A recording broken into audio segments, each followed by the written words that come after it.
ouais, ce que j'avais prévu un peu comme programme, donc c'est voilà, présentation du logiciel avec UMAPS et puis l'intégration avec les différentes solutions. C'est un logiciel de traitement radar, donc c'est présenter un peu les solutions avec lesquelles elles fonctionnent pour l'acquisition et ensuite justement utiliser ce logiciel pour traiter et visualiser les données.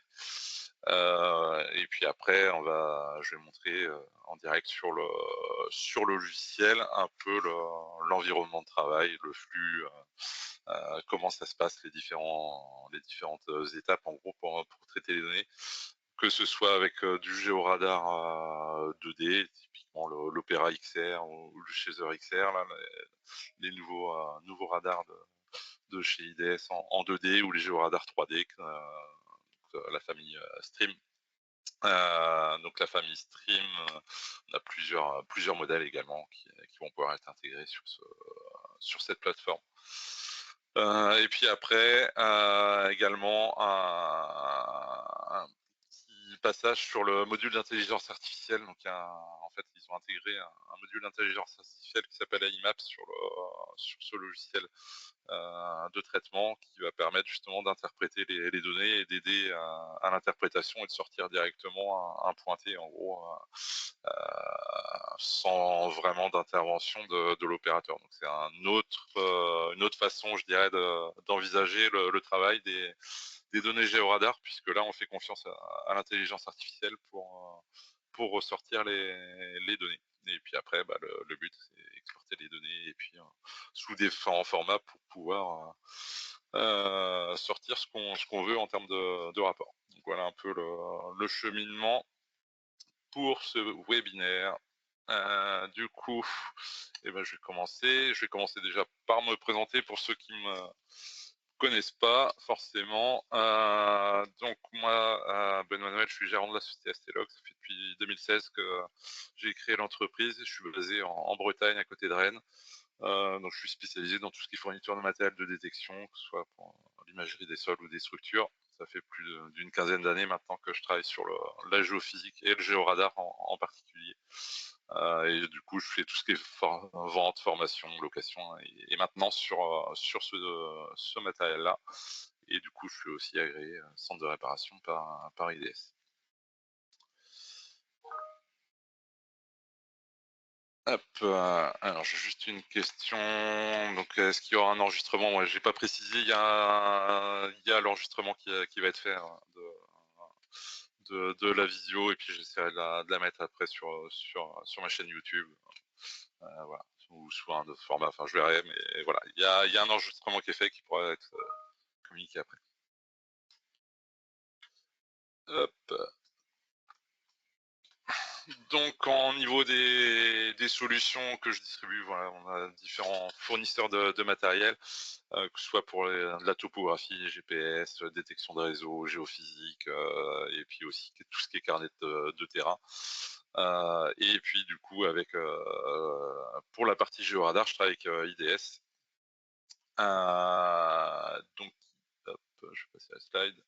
Donc IDS, c'est un constructeur, pour ceux qui ne connaissent pas, c'est un constructeur italien de radar qui est basé à Pise.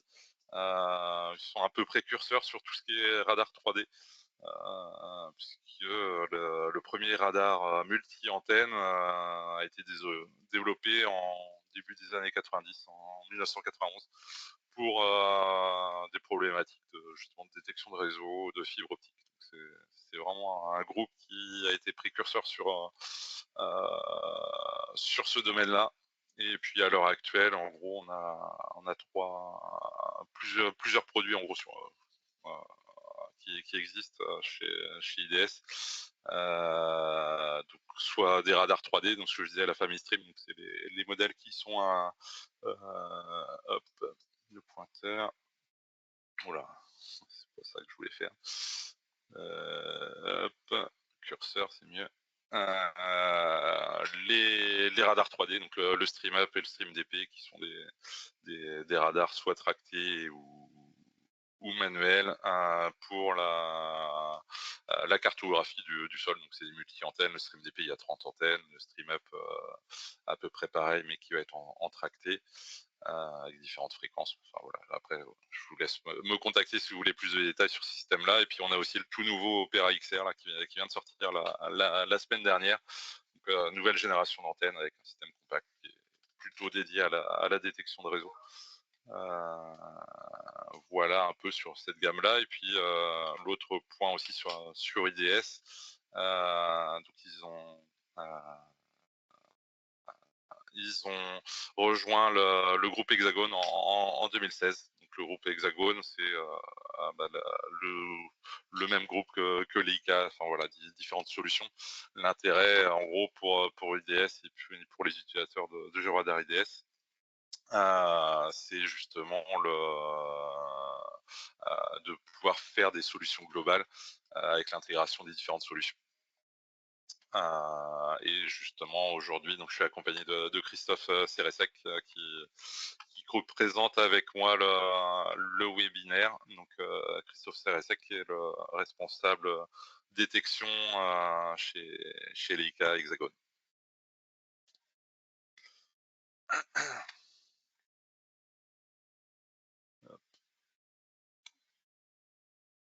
Voilà, donc la partie justement Hexagone détection, donc qui fait partie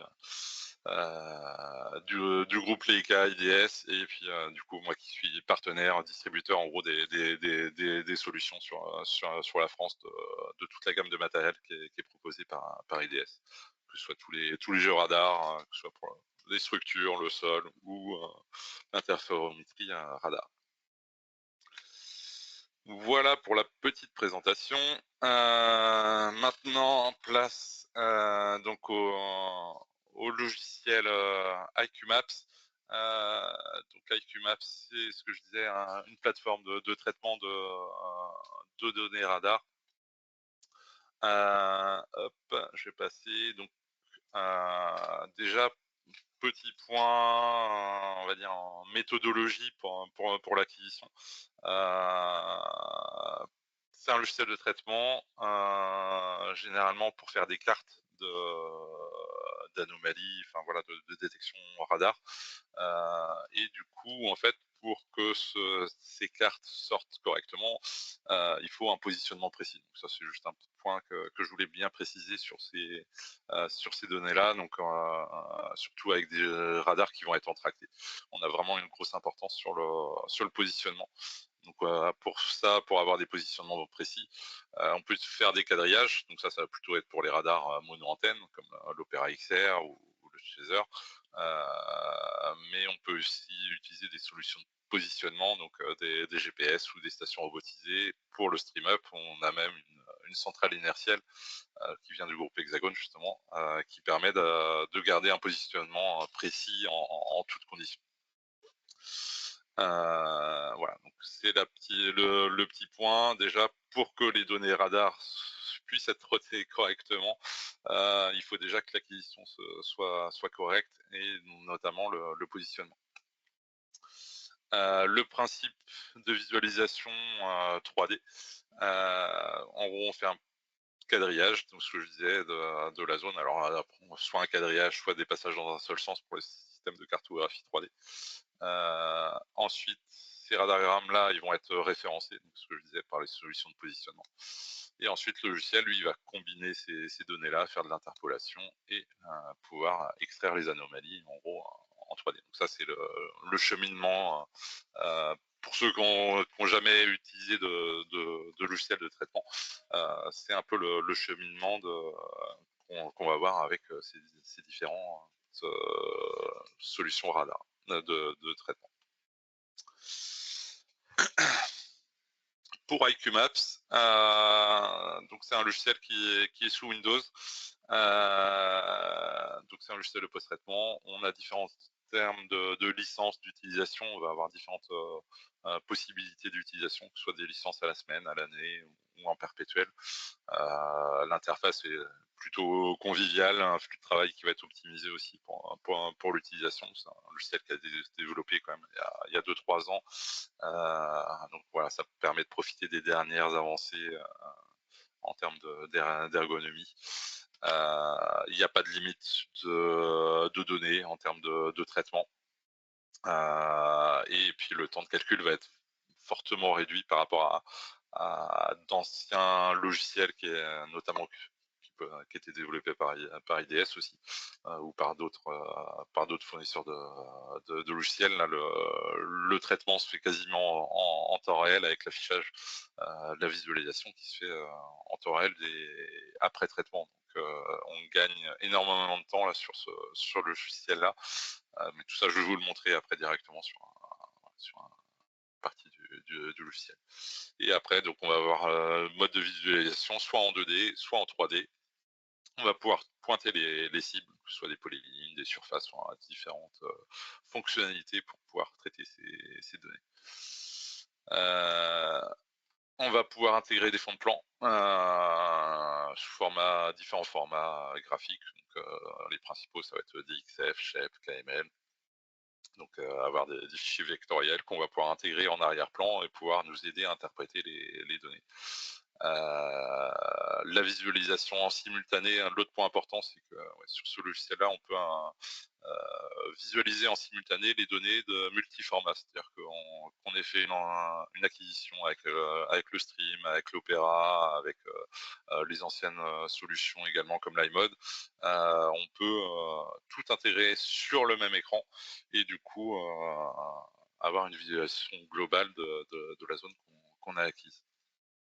Et ensuite, on va pouvoir exporter les différentes données, donc que ce soit au format image géoréférencée, donc avoir les slices, les radargrammes, ou en fichier de pointée, que ce soit en format DXF, SHAPE. Le flux de travail, en gros, on va avoir un petit onglet, hop, je reviens en arrière, dans le haut de l'écran. Et du coup, dans cet onglet, on va avoir les différentes étapes de traitement. Donc la première étape, c'est la overview, ça va être là où on va visualiser globalement la zone, vérifier que les données ont été bien acquises.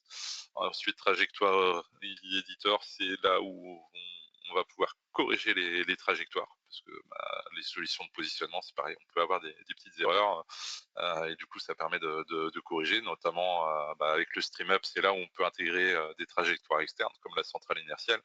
On va pouvoir intégrer une trajectoire différente, corrigée directement sur le jeu de données. Donc ça va se faire au travers de cet onglet-là. Une fois que la trajectoire va être éditée, on va passer sur le traitement des données, donc différentes filtres pour améliorer la qualité des données. Pendant l'acquisition, en général, les données, on a un traitement qui est déjà appliqué, mais qui n'est pas toujours le meilleur. Et du coup, le fait de pouvoir passer dans cet onglet-là et de modifier différents paramètres de traitement, ça a aidé un peu à l'interprétation. Et ensuite, le dernier onglet qui va être inspecteur, qui va permettre de pointer les cibles, justement, de pouvoir retracer les différentes anomalies qu'on va avoir détectées, visualisées sous différents formats, donc polyline, 3D, surface, et tout ça, on va pouvoir l'exporter directement géoréférencé à partir du logiciel. Et puis, ça, c'était on va dire, le flux de travail standard. Maintenant, avec l'intelligence artificielle, donc ils ont développé un module qui s'appelle AIMAPS. Ça va être un peu différent dans le sens où, en fait, le jeu de données, on va l'ouvrir sur IQ Maps et on va avoir un bouton pour le transférer vers une plateforme Hexagon, HXDR, qui est la plateforme dédiée à tout ce qui est traitement d'intelligence artificielle du BIM, en gros, de Hexagone. Et on va transférer ce jeu de données-là et il va nous retransformer en forme de nuage de points, en fait, les anomalies. Alors, c'est surtout une intelligence artificielle qui est pour la détection de réseau. En gros, ça détecte un peu les hyperboles, je dirais, pour résumer. Et il fait un nuage de points, en gros, classé par rapport justement à l'analyse de données qui est faite. Et on va avoir un nuage de points 3D directement sorti de cet écran-là, donc sans vraiment d'intervention de l'opérateur. C'est, on va dire, une autre façon d'envisager un peu le traitement des données, puisque on a moins d'intervention de l'opérateur par rapport à ça. un gain de temps et puis un résultat qui est assez automatique derrière. Voilà, donc là, c'était la petite partie présentation. Donc, j'espère que ça a permis de recentrer un peu voilà, les choses sur ce logiciel-là. Ce que je vais faire maintenant, c'est que je vais vous montrer en gros sur un jeu de données qui a été acquis l'année dernière, les différentes, voilà, un peu ce que je vous ai expliqué dans le slide, dans le PowerPoint, les différentes étapes de traitement sur le logiciel. Hop, donc là, je vais juste arrêter le partage et je vais partager le logiciel. J'en ai juste pour quelques instants. Hop, je vais passer à côté. Alors, mode présentateur, écran. Voilà. Donc là, vous devriez voir le logiciel donc IQMaps qui est ouvert avec un jeu de données. Donc ça c'est une acquisition que j'ai faite en gros sur entre deux ronds-points dans une commune à côté en Bretagne. Voilà. Rien de, on va dire du classique, c'est plutôt orienté des détections de réseau sur ce cas-là. Donc voilà, en gros, le logiciel, quand on va ouvrir le jeu de données, on va arriver dans le premier onglet justement de visualisation.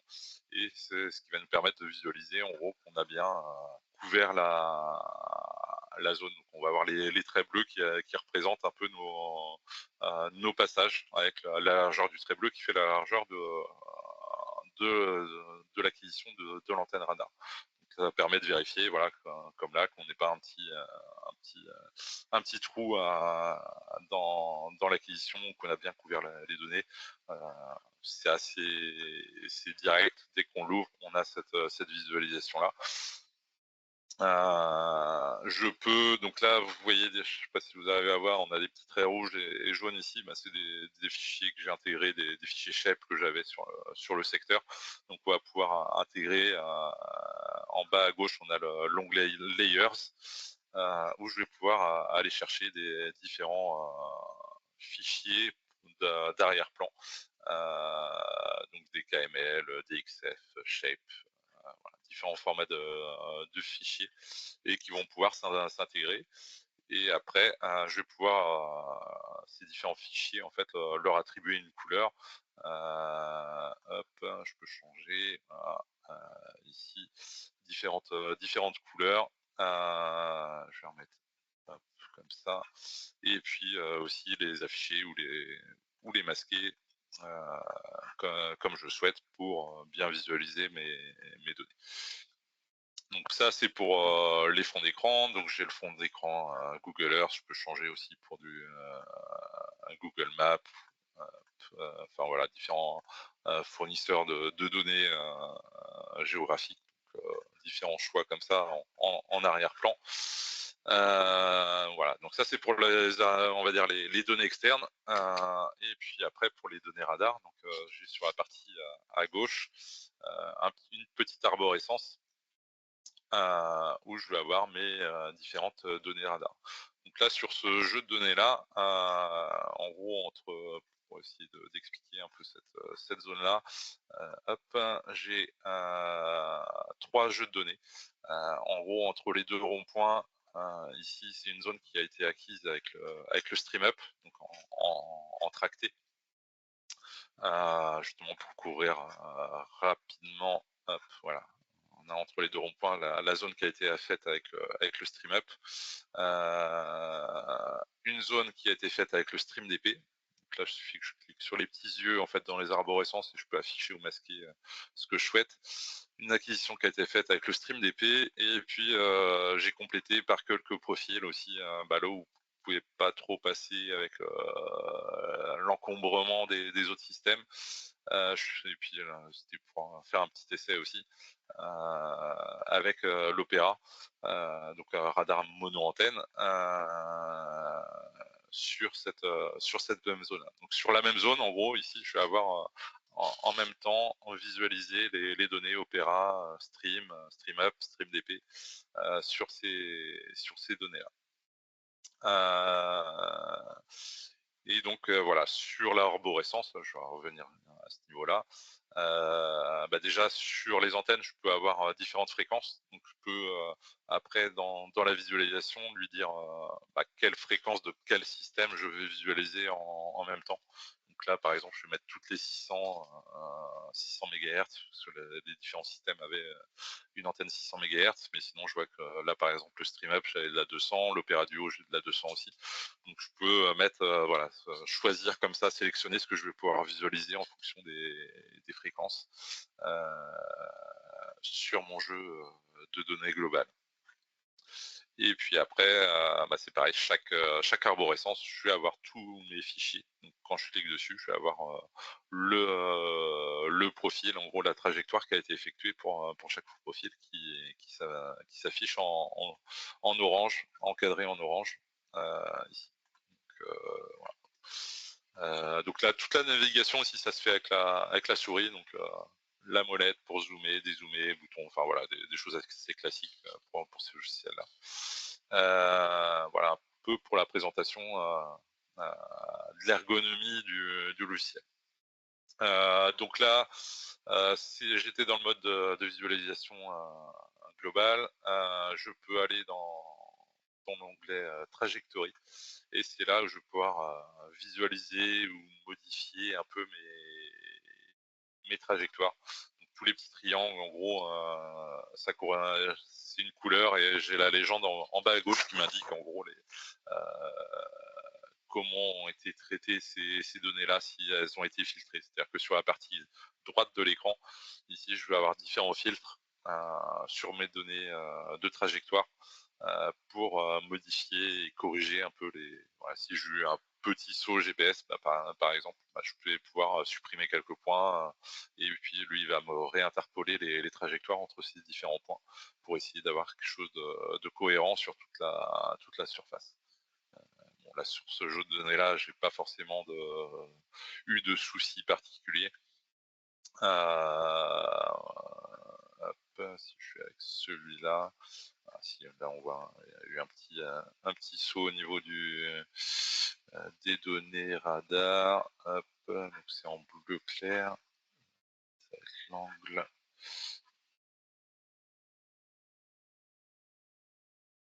Voilà, hop, on voit que les données sont repassées en vert à ce niveau-là. Bon, après, c'est à prendre avec des précautions mais c'est savoir par rapport aux trajectoires qu'on a effectuées, essayer de retrouver à peu près le passage qu'on a fait. Donc il y a moyen, voilà, par différents filtres ici, de remodifier ces données-là. Hop. Donc ça, c'est pour l'onglet trajectoire. Je peux aussi directement, pour vérifier que mes données radar en gros fonctionnent, sur cet onglet de trajectoire, j'ai un petit bouton en haut qui s'appelle Show Hide Radar Data, et je vais déjà avoir une prévisualisation un peu de mes données radar. Et ça permet, hop, en passant, je vais fermer ça, par couche de profondeur, de vérifier un peu que mes données radar s'alignent sur mes différents profils. Et si je vois qu'il y a justement une erreur de positionnement à un endroit, essayer de voir comment je peux corriger avec les données de trajectoire pour que ça s'améliore, et si c'est possible que ça s'améliore dessus. Donc voilà pour un peu l'onglet trajectoire. Et puis après, je vais passer du coup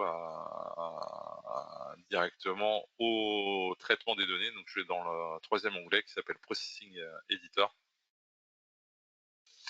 Hop. Donc dans Processing Editor, je vais avoir la visualisation des différentes données radar. Donc sur la zone centrale, j'ai la vue du dessus de toutes mes données radar, sur laquelle je vais pouvoir sélectionner une couche de profondeur. Donc ici, on voit à droite, j'ai ma petite échelle de profondeur, je suis à 80 cm, et je vais pouvoir faire varier le curseur en profondeur, et en fonction, je vais avoir les différentes anomalies qui vont se dessiner direct à l'écran. Et ça, ce traitement-là, en fait, dès que j'ouvre le jeu de données, il y a déjà un pré-traitement qui est appliqué sur les données radar. C'est-à-dire que IDS, ils ont fait un traitement pour chaque système. Et à chaque fois que je charge un système, bah, on va dire cette macro, ce traitement-là, est appliqué par défaut sur le traitement pour avoir déjà une visualisation rapide de mon jeu de données. Donc j'ai l'écran central. En bas, j'ai ma vue radargramme. Donc si je clique, hop, cut here, voilà. Je vais augmenter la visibilité. Voilà, le petit trait en fait ici en jaune, en vert, ça correspond à la vue en bas. Ici où vous avez en gros trois vues, la vue du dessus, la vue en longitudinale qui est la grande en bas à gauche, et en bas à droite qui est la vue en travers qui correspond en gros au trait violet ici. Et après je vais pouvoir naviguer un peu, si je me mets par exemple ici sur ce réseau-là, cut here, hop, voilà. On voit ici donc les différentes vues. Sur la vue, hop, je vais masquer un petit peu, la vue du dessus, on voit le réseau qui se dessine de façon linéaire, en gros, comme si je le voyais du dessus. Sur la vue radargramme classique, bah, j'ai l'hyperbole, comme si je l'avais croisé en perpendiculaire. Et on voit bien sur la vue en transversale ici que j'ai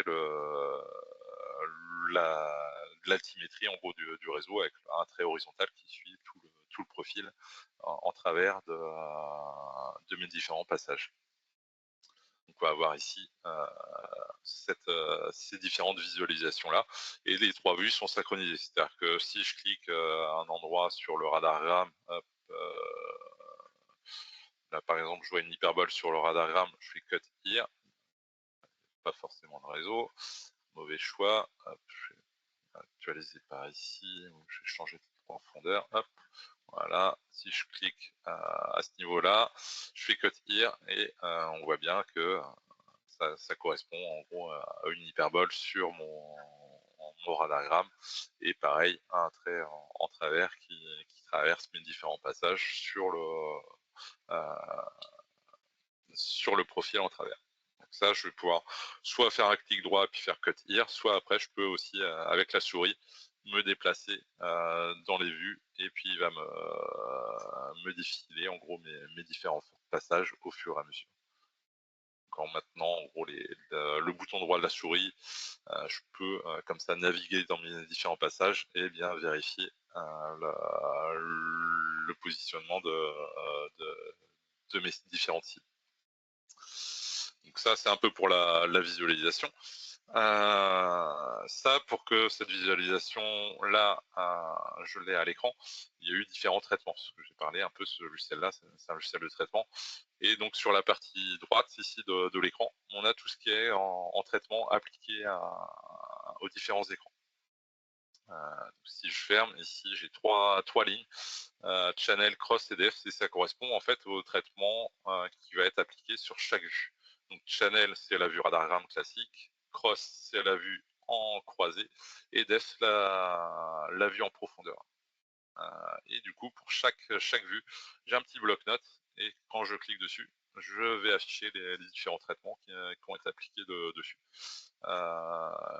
Et du coup, je vais pouvoir modifier directement ces valeurs-là. Alors, c'est ce qui change en gros quand je parlais de vitesse de calcul, de rapidité de calcul, c'est ce qui va changer en gros par rapport aux autres logiciels qui peuvent exister. C'est que ici, bah, j'ai mes différents paramètres, et je peux directement changer les paramètres. Il va me recalculer directement la zone d'affichage qui correspond.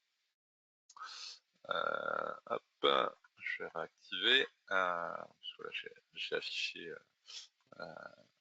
assez grossièrement, mais voilà, après le but du traitement, ça va être d'affiner, de jouer un peu sur ces différents paramètres-là. Alors je ne vais pas expliquer aujourd'hui là pendant le webinaire tous ces filtres-là, parce que voilà, ça demande forcément un peu de temps. Vous voyez qu'il y a plusieurs filtres. En c'est les filtres en fréquence du gain, enfin voilà, différents filtres sur lesquels on va pouvoir jouer sur les paramètres ça va me recalculer ma zone de travail par rapport à ces paramètres-là. Hop et en gros, le but du traitement, bah, c'est justement trouver les bons paramètres qui correspondent à mon environnement. On sait que le radar, les données radar sont assez sensibles au terrain dans lequel on va l'utiliser et du coup, bah, ces paramètres-là sont un peu à varier en fonction des conditions, déjà en fonction de ce qu'on va chercher. C'est-à-dire que là, j'ai peut-être des paramètres qui sont plutôt pour la détection de réseaux. Si je fais d'autres types de recherches, je sais pas, de l'archéologie, de la recherche de cavités, de systèmes racinaires ou des choses comme ça, bah, forcément, je vais modifier peut-être ces paramètres-là aussi. Le but étant de faire ressortir au mieux les cibles que je cherche. Donc je vais jouer sur ces différents paramètres-là pour essayer d'augmenter la lisibilité de mes cibles. Et ensuite, bah, ces traitements-là, je vais pouvoir les sauvegarder sous forme de macro. Ici, en fait, dans la petite bande en bleu au milieu de l'écran, je peux sauvegarder en gros mon traitement sous forme de macro et je vais pouvoir ensuite les recharger pour l'appliquer sur d'autres jeux de données assez rapidement. Donc là, par exemple, ça c'est un jeu de données pour du réseau, donc on voit à peu près les anomalies qui sortent en différentes profondeurs, les différents réseaux qui seraient présents sur la zone. Je peux aller chercher une macro, hop, macro, hop, Cover Finder, donc qui va être plutôt pour, par exemple pour les, hop, je peux changer de palette de couleurs, plutôt pour les, j'allais dire ce qui concerne les réseaux, mais en surface, donc tout ce qui est plaques, par exemple en surface, des tampons, des choses comme ça. Après, il faut que je joue un peu sur les paramètres. Hop. Donc là, on va voir à peu près, peut-être en orange, voilà. On voit les taches blanchies, en gros, qui correspondent à des tampons. Donc voilà, ça, c'est juste en modifiant un peu les paramètres de traitement, bah, je vais pouvoir, ce que je disais, le but, c'est de faire ressortir un peu les anomalies. Donc jouer un peu sur les différents traitements pour essayer ou les différentes échelles de couleurs, de contraste, voilà, différents paramètres sur lesquels on va jouer et puis essayer d'identifier facilement nos cibles. Donc là, je vais revenir aux paramètres par défaut. Hop, jet, tac, profondeur, ouf, pas le contraste là. Hop, voilà. On va revenir sur quelque chose d'un peu plus lisible. Je vais chercher l'autre. Standard Processing 600. Tac. Donc là, vous voyez, je change complètement les traitements et il me recalcule la zone d'acquisition. Alors,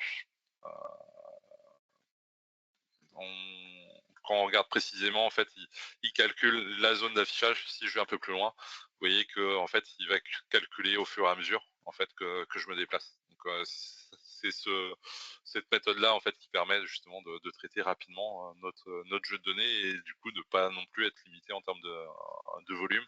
C'est-à-dire qu'il calcule à la volée la zone qui va être affichée à l'écran. Voilà, je vais revenir dans ma zone là. Tac. Donc voilà un peu pour le traitement.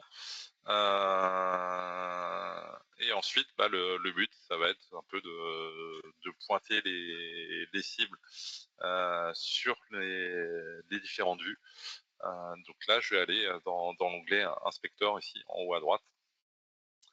Bon, c'est un logiciel là sur le pointé des cibles qui est assez orienté des réseaux. Vous allez voir en haut à droite, on a une petite liste de types d'anomalies que je peux pointer, ce qui correspond en gros à des démons de réseau. On a générique, water, télécommunications, gaz. Voilà, c'est plutôt orienté, on va dire, détection de réseau sur ce nommage, mais bon, après, c'est juste une dénomination. On peut toujours changer après les noms des types qu'on souhaite. Et là, du coup, bah, le but, ça va être de pointer un peu les différentes anomalies que je vais voir. Donc là, par exemple, on voit un peu, si je descends en couche de profondeur, on voit que j'ai plusieurs réseaux en gros qui traversent. Hop, je vais masquer ça aussi. Mon rond-point ici, on a trois réseaux en gros, les uns à côté des autres. Et je vais pouvoir pointer en gros sur mes différentes vues. Donc là, je vais pouvoir cliquer sur la vue du dessus, par exemple, actualiser la vue, et on voit bien qu'on a hop, je vais augmenter un peu le contraste, on a trois hyperboles qui correspondent en gros à ces trois anomalies. Donc là, je suis sur un jeu de données, hop, ici, je peux naviguer, je vois bien les trois hyperboles sur mes différentes vues, et ben, le but, ça va être de cliquer sur le sommet. Je lui dis par exemple New Pipe, ça va faire des polylignes. Et après, je vais pouvoir pointer sur mes différentes vues. Ici, là, voilà, c'est actualisé. Là, je ne le vois pas sur la vue du dessus parce que le réseau se retrouve un petit peu plus en profondeur. Je vais actualiser et du coup, on voit bien que ça s'est modifié dessus. Donc ça, c'est sur le passage multi-antenne. J'ai juste un petit trait là entre les deux qui est le radar mono-antenne. Si je clique dessus, c'est pareil. Là, donc c'est les données de l'Opéra.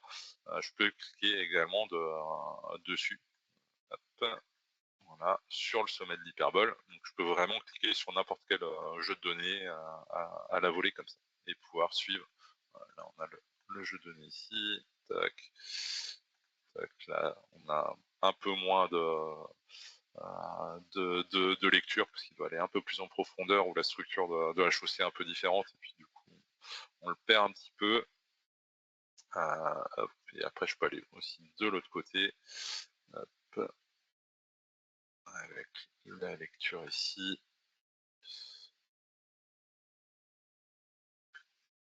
Tac, tac. Voilà. Donc on va pouvoir pointer comme ça les différentes anomalies qu'on va rencontrer. Donc je peux en mettre, faire les trois par exemple. Hop, tac. Pareil, j'actualise. Pour être précis, pour le réseau, on essaye toujours de pointer sur les hyperboles. C'est pour ça que je pointe à chaque fois. Hop, sur la deuxième. Là. Tac. Ça perd un peu. Hop.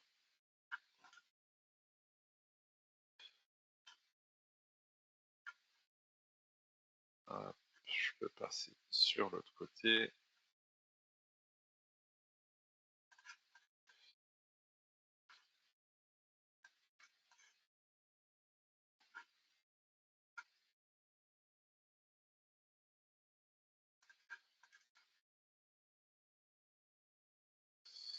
Voilà. Donc je vais avoir mes différentes cibles. Là, sur mes cibles que je viens de pointer, en fait, je peux, ce que je disais, leur mettre un type. Là, c'était de l'assainissement. Ça va jouer ici sur l'affichage, sur la couleur qui va leur être attribuée. Je peux leur mettre un diamètre. Là, c'était de l'assainissement, c'était assez gros. 50 cm.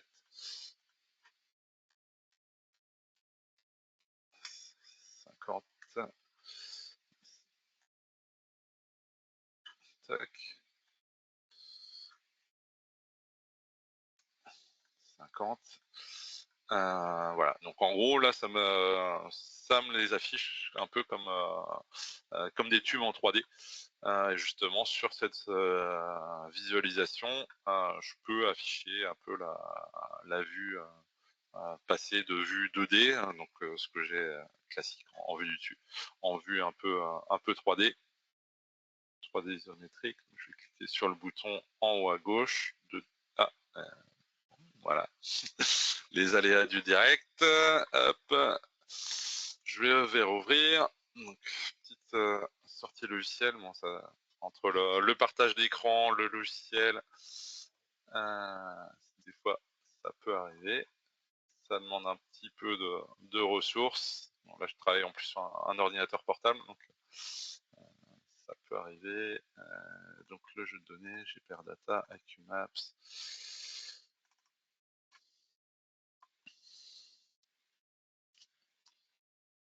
Hop. Voilà. Je vais retourner, inspecteur. Il n'y a pas sauvegardé mes cibles. Hop, je suis avec AcuMaps. Hop. Alors, j'étais où? J'étais par là.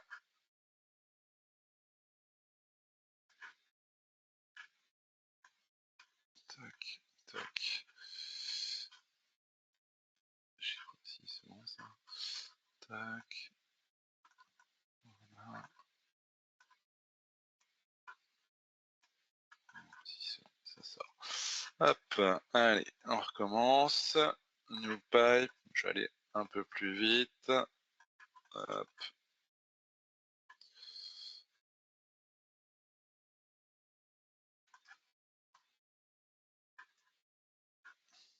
Où est-ce qu'il est? Tac, tac, tac. On descend en profondeur. Tac. Tac, tac. Je me suis trompé de bouton.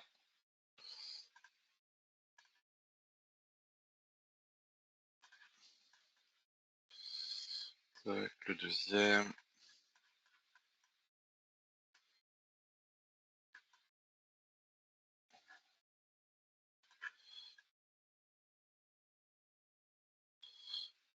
Et le troisième.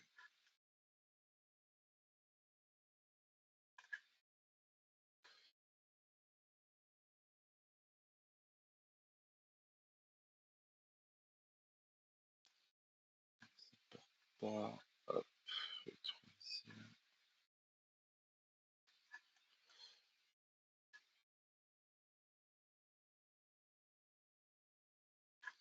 Tac.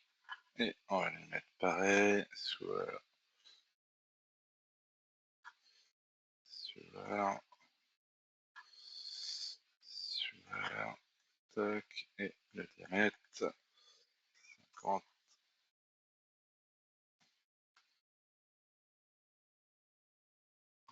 50. 50. Voilà. Donc là, j'ai refait. Hop, je vais sauvegarder. Donc la vue en 2D, 3D, où là, je vais pouvoir, en gros, visualiser toute ma zone d'acquisition. Un peu en vue 3D. Là, je vais pouvoir afficher ou masquer et puis du coup avoir la visualisation 3D des lignes que je viens de mettre. Je peux bouger comme ça juste avec la souris. Hop, je vais repasser en 2D. Donc ce que je disais, je peux faire des surfaces. Alors là, sur ce jeu de données là, je peux faire hop, par exemple, il y a les tampons, hop. Par exemple ici, là je peux faire hop, niveau région. Voilà. Je peux faire voilà, des différentes formes d'anomalies. En gros, c'est de redessiner dessus. Et puis après, je peux lui mettre aussi une profondeur. Donc là, par exemple, 50 cm moins 100.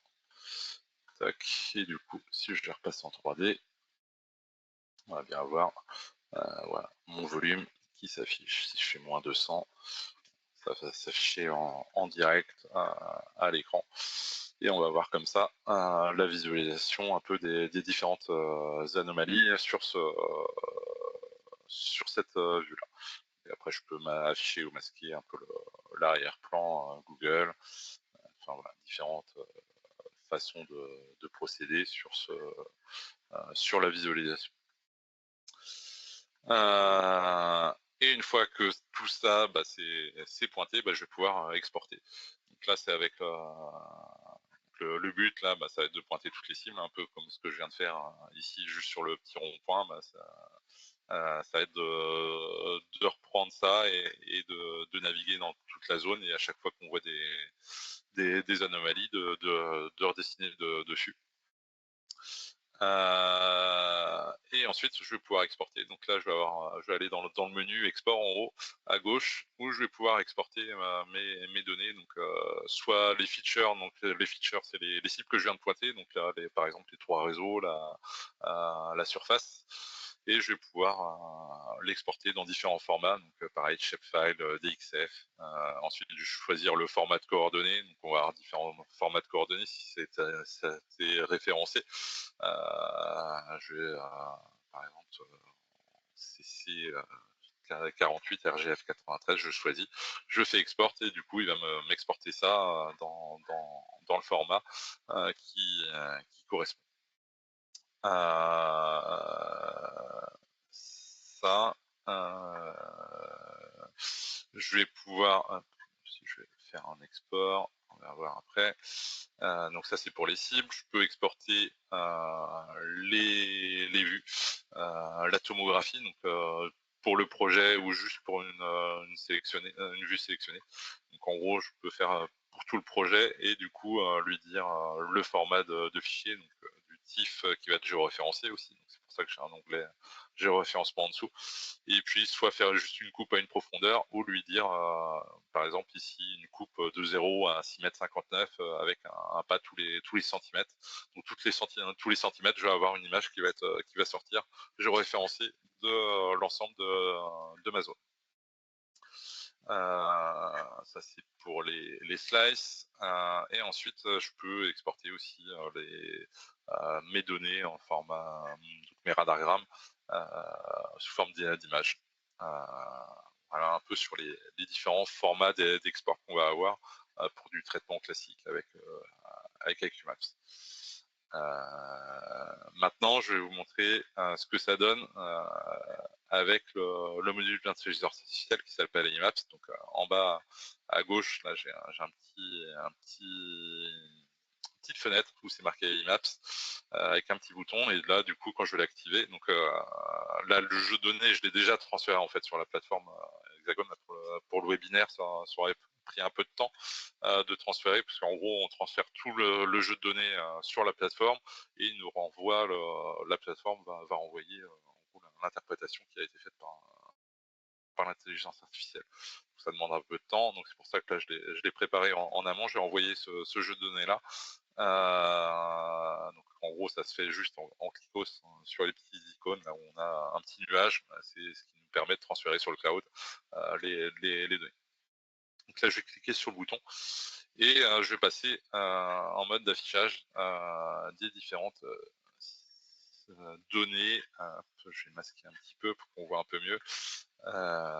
Et on voit que ça fait des petits points. Bah, c'est en gros l'intelligence artificielle qui a interprété les données comme par niveau d'intensité de couleur, comme la présence de réseau. Donc ça marche uniquement sur les données StreamUp, StreamDP et StreamC, donc le multi-antenne. Et là, en termes de visualisation, bah, c'est pareil. Là, je fais une coupe à 85 cm, et si je descends sur le curseur, bah, je vais avoir un peu cette lecture-là qui va pouvoir s'afficher à l'écran. Donc on voit les différentes anomalies qui vont s'afficher. Donc après, en fonction de la densité des réseaux, ça va être plus ou moins facilement interprétable. On voit qu'ici, bah, j'ai fait quoi, 2-3 passages avec le radar, et puis il doit y avoir 3-4 réseaux dans l'accotement. Donc forcément les traits sont un peu plus confus, on va dire, à lire, mais bon, on a quand même une séparation. On voit ici avec un réseau qui longe et puis qui remonte vers le haut à ce niveau-là. Après, on a des changements un peu de profondeur, donc c'est pour ça que ça ne s'affiche pas complètement. Et après, voilà, je vais pouvoir naviguer pareil dans ma zone. Donc, je sais plus où est-ce que j'ai. Voilà. d'autres endroits où on voit un peu les différents emplacements de ces zones-là. Je vais pouvoir, pareil, visualiser un peu en 2D, 3D ces zones-là, jouer un peu sur le contraste. Et pareil, je peux changer l'échelle de couleur si je le souhaite. Je peux, donc ça c'est la vue IMAPS en mode slice, et je peux aussi l'afficher en mode volume. C'est-à-dire que je vais avoir que uniquement les anomalies en fonction du seuil que je vais choisir ici, qui vont pouvoir ressortir. Hop,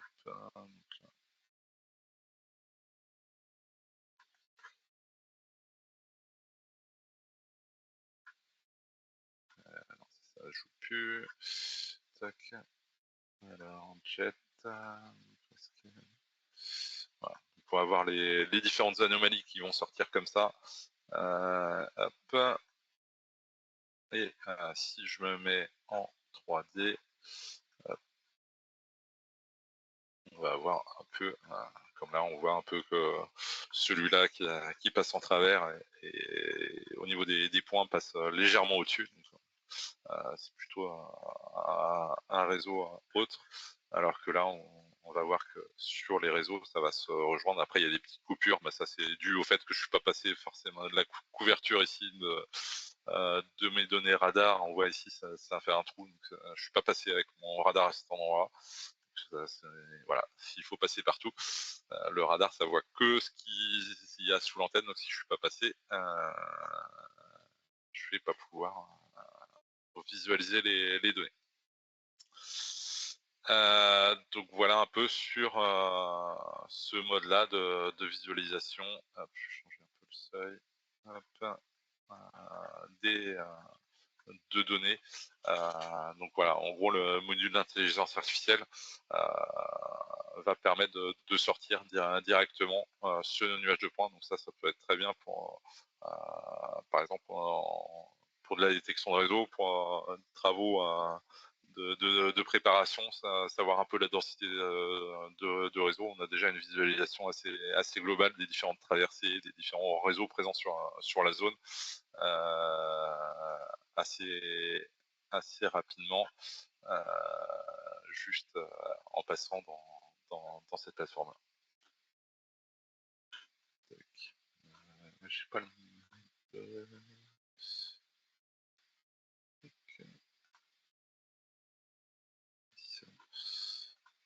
Tac. Et voilà, un peu sur les différentes, sur la présentation du logiciel AcuMaps. Moi, j'ai fait le tour à peu près des différentes fonctionnalités. Bon, j'ai tenu à peu près le temps et 10 heures. Donc, si vous avez des questions, n'hésitez pas, vous pouvez me les envoyer sur l'onglet de conversation là, de Teams. Donc là, je regarde ça. Donc question de Julie, sur ma version AcuMaps, l'export de données radar en SegWi, l'option de choix de la projection n'est pas possible. Cela génère un souci car les exports SegWi n'ont pas de coordonnées. Avez-vous connaissance de ce problème? Alors, dans l'export, channel data, c'est format, non c'est pas ça, c'est un format d'image, radar data, tac, Segway,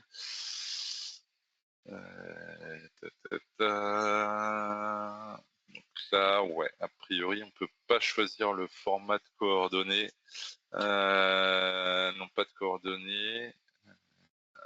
Je vais voir ça avec IDS à ce moment-là pour avoir l'option. Il faudrait que je vois aussi si moi j'ai la dernière version. Il y a eu des petites modifications là sur IQMaps. C'est un logiciel qui est en évolution, mais voilà, je me note ça. Je vais pas pouvoir forcément vérifier ça là maintenant, mais voilà, je reviens vers toi dès que je vais me trouver un petit créneau et puis j'essaie de regarder ça un peu plus en détail. Donc la mise à jour IMAPS, oui, elle est disponible. Elle est téléchargeable. Faut juste savoir quand même que IMAPS, c'est un module supplémentaire à IQMAPS. Donc pareil, ça fonctionne sous forme de licence d'utilisation en fonction du volume de données qu'on va transférer. Et c'est ce que je disais, ça, par contre, ça ne fonctionne uniquement avec les données stream. Les données de Chaser ne sont pas prises en compte encore pour le module d'intelligence artificielle. La topographie de surface, les corrections topographiques. Alors, pour l'instant, dans IQMaps, sur l'affichage des profils radar 2D, on va pas avoir l'intégration de la topographie qui va s'afficher. À l'heure actuelle, on n'a pas encore cette fonctionnalité-là d'intégration de la topographie. Donc du Z, de modification du profil altimétrique du radargramme par rapport à la courbe de topographie. La vitesse du milieu est-elle homogène sur l'ensemble des radargrammes? Ouais, ça, je ne l'ai pas montré. En fait, dans cette arborescence-là, je peux modifier et régler une vitesse pour chaque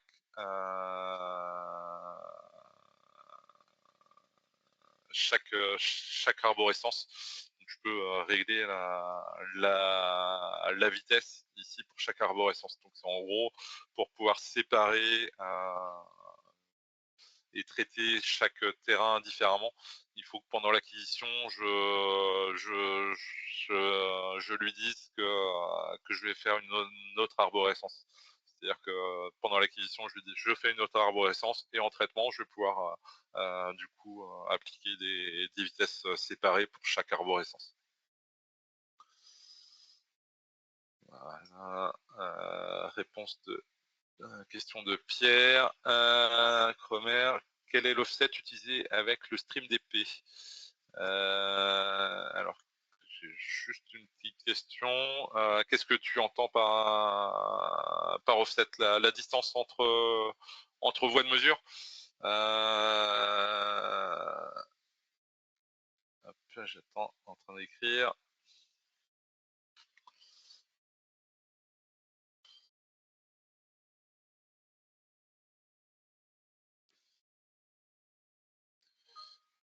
Le positionnement du GPS sur le stream DP. Donc ça, c'est réglé pendant l'acquisition. En fait, on va avoir un réglage où on va décaler en X, Y et Z le positionnement du GPS par rapport au stream DP. Donc ça, c'est à fixer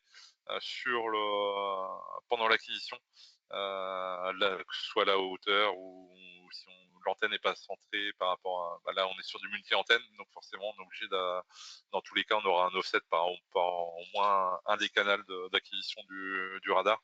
Donc on est obligé d'avoir un offset et ça c'est précisé pendant l'acquisition.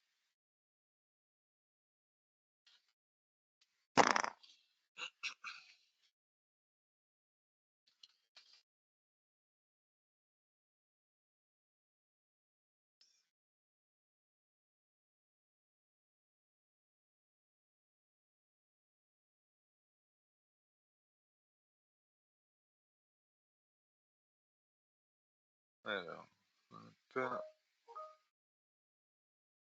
est-il possible d'activer le micro? Alors, hop. Je vais activer, Pierre Croin, autoriser le micro. Hop, voilà. Normalement, tu peux activer ton micro. Vous m'entendez? Bonjour. Oui, bonjour. Voilà, en fait, la question avec le GPS, c'est un problème qu'on a rencontré. Oui. On a reçu d'IDS, enfin nous d'Hexagone exactement, on travaille avec les cas. On a reçu la position de l'antenne en XY. Bon, le Z, on le change hein, par rapport à l'autre de l'antenne, Oui. c'est pas vraiment le problème ici. C'était surtout le XY. Oui. On a reçu comme quoi le positionnement de base sur le stream DP était 0,0. Non, ouais, il y a un décalage. Normalement, du coup, ça doit se voir quand vous faites un aller-retour sur. Ok, c'est ça que je voulais savoir. C'est parce que nous, dans les documents qu'on a reçus d'IDS, il Oui, disait que le positionnement de l'antenne était en 0,0. Donc nous, ouais, on l'a mis en 0,0. Et puis, ouais, en faisant des levées avec le stream DP et en complément avec des caméras poussées équipées de sondes ou de la oui, radiodétection, on s'est rendu compte qu'on avait un décalage avec le stream DP. oui, Et de là, on l'a corrigé nous-mêmes. ouais, Euh, c'est le X qu'on a dû corriger, si ma mémoire est ouais. bonne. Ouais, c'est ça. Il y a que de mémoire, il y a que le X qui a modifié le Y qui doit pas être Et à modifier. nous, on a Mais trouvé une normalement, différence de 13 cm,8. Et pourquoi alors IDS nous fournit comme quoi l'antenne est positionnée en 0,00? Or, nous, non, normalement, quand on installe le logiciel par défaut, il y a la valeur, elle est rentrée. Ça doit être 30 cm à peu près de mémoire de décalage. J'ai plus en tête exactement. Mais normalement, on a un décalage. Si je regarde sur l'écran, ça, on peut le retrouver dans le jeu de données. C'est GPR Data, QMaps, hop, StreamDP. Ça va être dans Survey. Ouvrir avec bloc-notes. Le décalage, ça doit être celui-là, je crois. Non, ça c'est pas celui-là. 42 cm, c'est pour l'antenne. L'antenne GPS, elle est où? Hop, GPS type, voilà, on a 13. Ici, c'est les. Je sais pas si tu vois mon écran ouais, je avec vois. le bloc-notes. Et du coup, la valeur que par défaut, normalement, quand on a l'install logiciel UMAP-Logger, dans le X, on 13,8. doit avoir à la 13,8 cm. Ouais, voilà. Mais pourtant, nous, dans le formulaire qu'on a reçu d'IDS, Ouais, ils ouais, mettaient. Donc, on voyait la vue en plan du stream DP. Hein, et oui, alors, ils avaient mis l'axe X, l'axe Y, et on voyait 0,00 placement de l'antenne GPS. ouais. Alors, on ne sait Non, pas non, pourquoi il y a. ils nous ont envoyé ça. Ouais. Euh, Bah là, et nous, je sais pas, c'est pas les documents moi que j'ai de mon côté ou les informations que j'ai de mon côté, donc je sais pas après et- ce qu'ils t'ont communiqué, et mais voilà. Enfin, je vais essayer de retrouver le document et vous ouais, l'envoyer par mail. Vous verrez qu'à la base, on a été un peu enduit en erreur, malheureusement. ouais, ouais, bah du coup ça fait un décalage quand on fait les Ah de ouais, positionnement. on avait un décalage. Maintenant, c'est comme je dis, ok, on avait un décalage, mais qui pouvait être parfois important suivant dans l'axe où on travaillait, Oui, on poussait le stream DP, malheureusement. Mais oui, ce que je dis toujours dans ces cas-là, tant qu'on n'est pas sur du forage oui, à la verticale, l'erreur n'est pas très grave, puisque si c'est de la fouille avec l'aide d'une pelle ou quoi que ce soit, quoi qu'il arrive, on va travailler minimum avec du 30 ou du 40 cm en godet sur la grue, même plus gros. Et donc, ils vont quand même tomber dessus. Donc, ils vont pas juste faire un trou à l'endroit où la chose se trouve dans le sol, du moins l'impétrant. Donc, ouais. voilà, mais vous, c'était un peu ennuyant, quoi. Ouais. Non, bah après, sur les jeux de données qui ont été acquis, il y a moyen de, justement, là, le fichier texte, on peut le modifier et puis du coup, ça va reprendre en compte dans le logiciel. C'est-à-dire que si on s'est trompé dans les valeurs pendant l'acquisition, ce fichier-là, dans tête, il suffit de le modifier, de réouvrir dans IQMaps et du coup, les données sont remodifiées hein, Ouais, mais dans il le fallait logiciel voir. après. Il fallait voir qu'on s'était Ouais, trompé. bah après, il fallait le voir, ouais, c'est ça. Et nous, c'est en fait, c'est en faisant trois sortes d'acquisitions, je vais appeler ça comme ça, Ouais, donc le stream et puis la caméra et la ouais, radiodétection, qui a pu un moment, bah tiens, la radiodétection est bonne, la caméra est bonne et le stream DP est décalé. Et donc c'est de ouais, là qu'on a cherché un peu où était le problème, on a refait des tests et on a corrigé et on est ouais, arrivé à la même valeur 13,8 que vous. Donc voilà, je suppose ouais, qu'on est maintenant sur le bon. Et alors j'ai une dernière question oui, pour l'intelligence artificielle. oui, C'est un module supplémentaire qu'on doit prendre, c'est ça. ok, qu'on doit, qui est quoi, qui est à l'année aussi ou qui est, comment ça se passe? Alors là, avec, IMAP, c'est plutôt en termes de volume de données, en fait, parce que du coup, vu qu'on utilise le cloud pour transférer les données, ça marche plus en volume de données, donc en termes de volume transféré sur le cloud. Ah ok, c'est pas une licence qu'on peut acheter et qu'on peut utiliser. Si, Enfin, si, c'est une licence qu'on va acheter. ouais. C'est pareil comme avec UMaps, on va avoir le logiciel CLM licence qui va l'activer. Si je peux Ouais. partager. Voilà, on va avoir une ligne de plus dans le logiciel, dans le logiciel de licence qu'on va activer. Ça va permettre de l'activer. Mais après, quand on va lancer avec UMaps, on va avoir, hop, ici, voilà, available cloud resource, j'ai data storage par exemple, ici, moi qui commence à baisser, là je suis à 19%. Voilà, j'ai 10 gigas de disponibles, il m'en reste plus que 2 de disponibles. Donc, on a la licence avec un certain qui va permettre d'être activé, donc qui va permettre d'utiliser ce L'extension. module-là. Mais après, pour pouvoir transférer les données, il va falloir, voilà, ça va être en fonction du volume. Donc en gros, on prend une licence à IMAPS avec un certain volume de données. Donc après, il y a 3 choix. Hein. J'ai plus en mémoire là, comme ça, mais on a 3 choix de licence pour IMAPS. Et une fois que c'est activé, ben, on va avoir voilà, cette quantité de données là qui va être disponible. Ah ok, ouais, donc en fait c'est comme si en quelque sorte on achetait un appareil jetable et on avait droit à autant de choses dessus et puis après on doit C'est ça. repayer pour de nouveau recharger des choses. C'est exactement, c'est ça. Là, voilà, en gros, on a les licences de base et après, par exemple, là, comme là, le data storage, bah, si j'arrive à zéro et que j'en ai besoin, bah, je peux racheter uniquement comment dire, justement du stockage pour continuer à travailler avec ce module-là. Ok, et processing time c'est quoi alors? C'est alors data storage, c'est ce que j'ai transféré en gros sur le cloud Hexagon. Processing time, c'est le temps qu'il a mis pour traiter les données. Ah ok, ça c'est pas quelque C'est-à-dire chose c'est pas c'est le quelque chose temps qui va qui, arriver avec en gros, j'ai transféré les données et l'intelligence artificielle a mis du temps en gros pour calculer et ressortir le nuage de points. Donc c'est Ok, voilà, ce temps-là. ok, mais c'est pas Et quelque chose ensuite, qui va arriver à zéro aussi comme le data bah, storage? ça peut arriver à 0, mais en général, ça va plutôt être le data storage qui va être qui va se terminer avant le reste, parce que c'est ce qui demande le plus de ressources. Et après, le data streaming, c'est si je veux exporter le nuage de points. C'est-à-dire que le nuage de points, là, sur IQ Maps, je vais pas forcément l'exporter, ce sera directement à partir de la plateforme Hexagone, où je vais pouvoir exporter le nuage de points. Et du coup, là, ça va être le data streaming qui va baisser. Donc, le data storage, c'est ce que j'envoie. Le processing time, c'est le temps qu'il met à calculer. Le data streaming, c'est les données que je vais récupérer en termes de nuage de points. Ok,